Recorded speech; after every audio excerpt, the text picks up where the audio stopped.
réewum Russie seen ambassadeur fii ci Sénégal doon na daje ak premier ministre Seydina Ousmane Sonko mu sell mi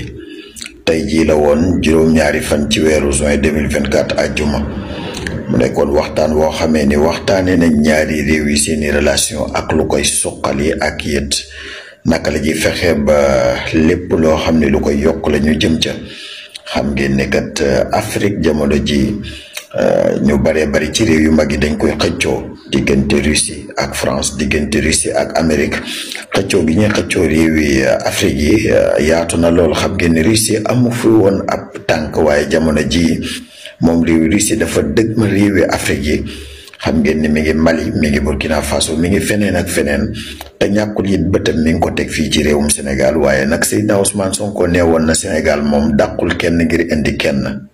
intérêt rek la xam ñëpp lay liggéeyal amul xàjj amul seen. xale bu tollee ci yar noq rek waaye may leen nit dox ay kër waay.